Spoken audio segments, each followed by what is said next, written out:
itirməyək, səbr edək, bir gün hər şey yaxşı olar.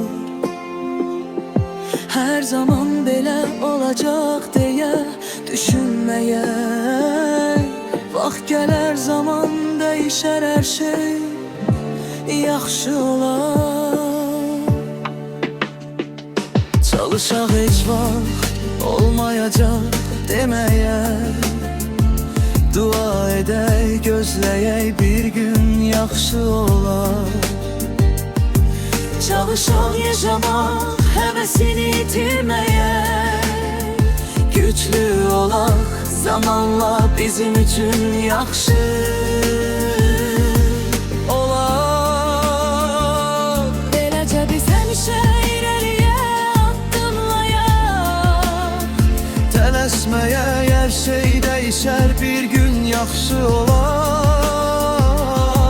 Biz heç vaxt ümitsizliyə qapılmayaq, bəlkə zaman keçdikcə hər şey yaxşı olar.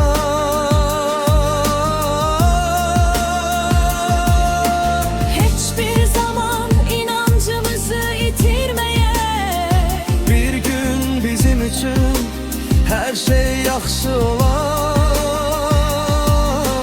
Heç vaxt pis olacağını fikirləşməyək, səbr edib, gözləyək, bir gün yaxşı olar.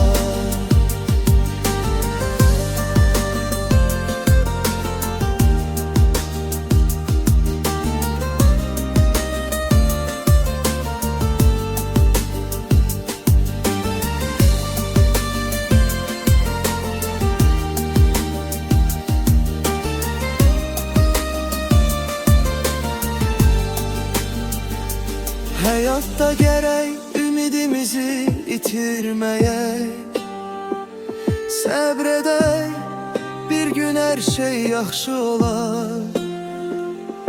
Hər zaman belə olacaq deyə düşünməyək, vaxt gələr, zaman dəyişər, hər şey yaxşı olar.